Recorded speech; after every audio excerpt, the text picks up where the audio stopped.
From high atop the battlements of castle curmudgeon, where the men look like men, the women look like women, and the wokesters look like idiots. Good evening, Mr. and Mrs. America, and all ships at sea. Welcome to the Blast Radius. Thanks so much for joining us tonight. Coming up on the worst people in the whole wide world weekly update, the city of Chicago parties like it's 1868.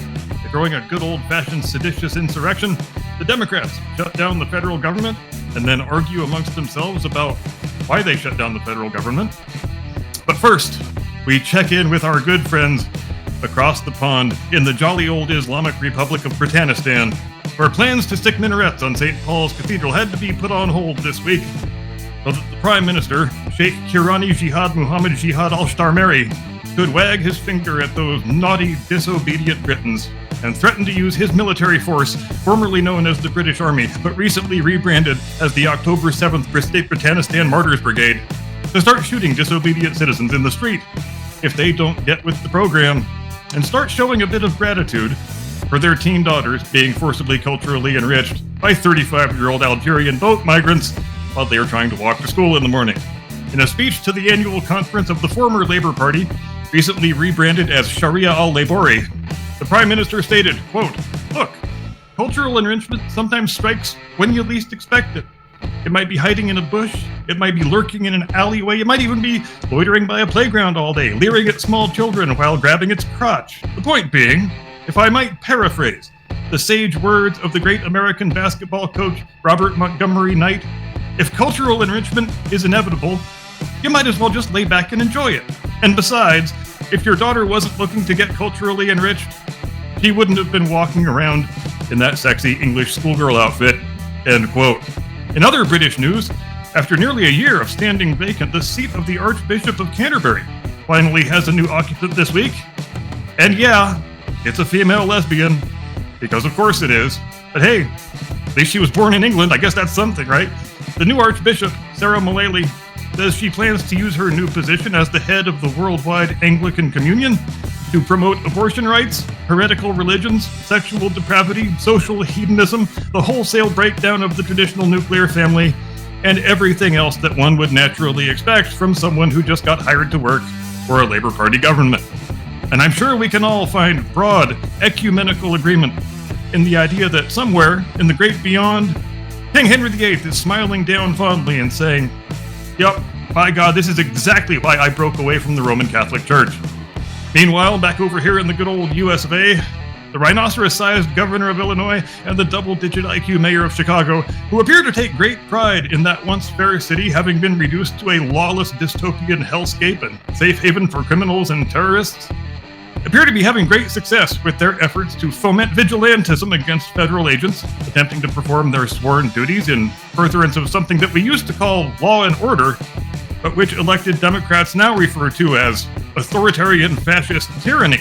Shots were fired yesterday morning in the Chicago suburb of Broadview after federal agents, in what officials are describing as a coordinated act of domestic terrorism, had their car rammed and boxed in by upwards of 10 vehicles, one of whose drivers then emerged with a semi-automatic weapon and began popping off shots like she was in an old-time Western movie. And yeah, it was a woman this time, which is a fun new development, I guess. The Saturday attack followed a Friday in which numerous federal personnel were violently assaulted in the same area, and came after the female shooter and apparent ringleader had posted on social media, quote, "Hey, to all my gang, let's fuck these motherfuckers up. Don't let them take anyone," end quote. Doesn't it have such a lovely poetic quality to it? It really rolls off the tongue nicely, I think. Clearly the product of a very cultivated mind, probably educated at one of Illinois' finest centers of higher learning.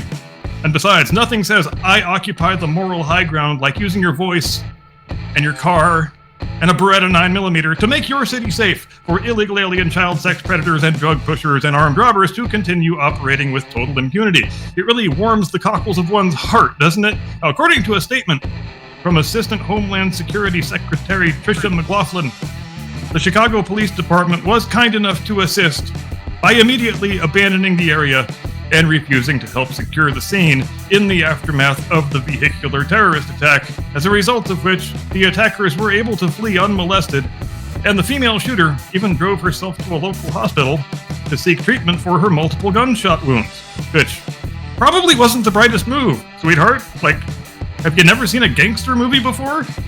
You don't go to the freaking hospital when you just got shot in the act of committing a violent felony, is all I'm saying. You're supposed to know a crooked veterinarian somewhere who you can bribe to get treated on the down low. Everybody freaking knows that, idiot. But I guess there is some small gratification to be had in the fact that she missed the agents she was shooting at, but they damn well hit her ass. Maybe there is something to be said for formal government training in firearm tactics. Now, we still don't know the name of the shooter. Well, we might know it by now, but we didn't know it when I was writing this. But we do know she has been apprehended because, of course, she was stupid enough to go to the hospital, along with one of her numerous accomplices. And we know she has an approximately 100% chance of now dying in a federal prison. And it couldn't happen to a nicer lady. So enjoy your gunshot wounds, bitch.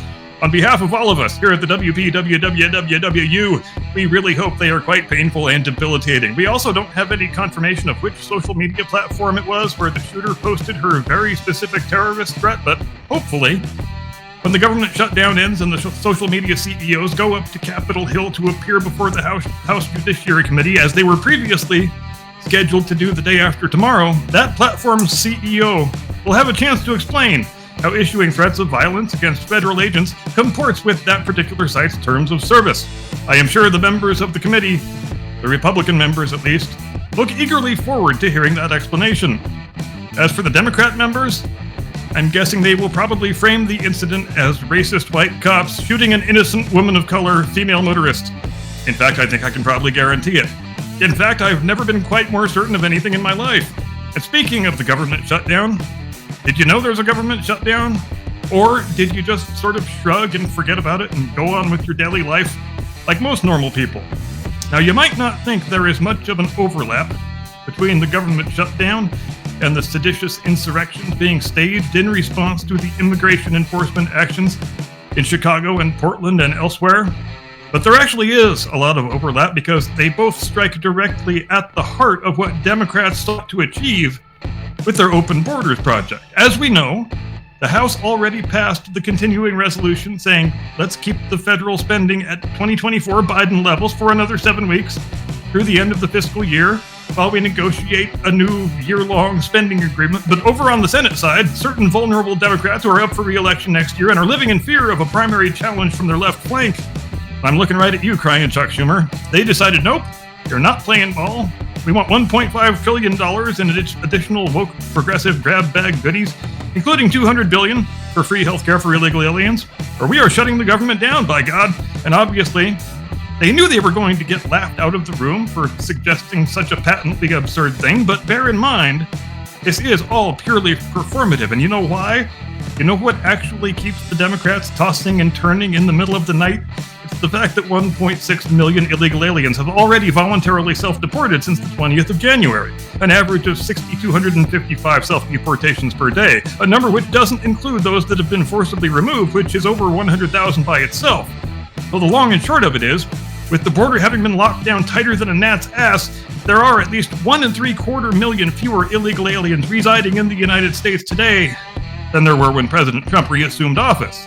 And as we also know, the whole purpose of the Democrat Open Borders project was not so much for illegal aliens to vote fraudulently in our elections, although that is a nice, fun side benefit.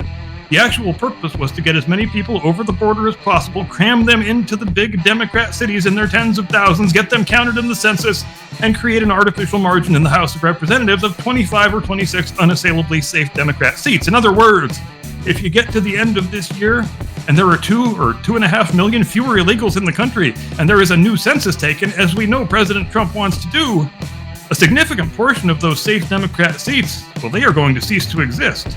So shutting down the government is a desperate roll of the dice by a party that is in a total panic, that sees their well-laid plan to rig the game collapsing right before their eyes, to dangle the carrot of free healthcare in a desperate bid to stop the self-deportation outflow. And what you can't achieve by the dangling of a carrot, you try to achieve through brute force violent insurrection, by doing every possible thing to interdict and interfere with immigration enforcement operations in cities like Chicago and Portland. Because it's not just illegal aliens that are leaving those cities and being removed from them by the bushel fucking basket. It is also normal, decent citizens who no longer wish to live in a lawless wasteland. and they are not moving to other Democrat states and Democrat cities. They are mostly moving to places like Texas and Florida and Tennessee. So the Democrats are potentially looking at a real bloodbath in the midterms next year. And it's not just because they continue to cling to the wrong side of every 80-20 issue on the political landscape. It is also because they are hemorrhaging population in all of their stronghold regions. And if they think it's a problem that they can gerrymander their way out of, they are very badly mistaken in that belief. And on that optimistic, uplifting note, this has been the WPWWWWU for the 5th of October 2025. I now transmit you into the care of my distinguished colleague, your illustrious co-host, the one and only your friend and mine, Mr. Caucasian Sasquatch.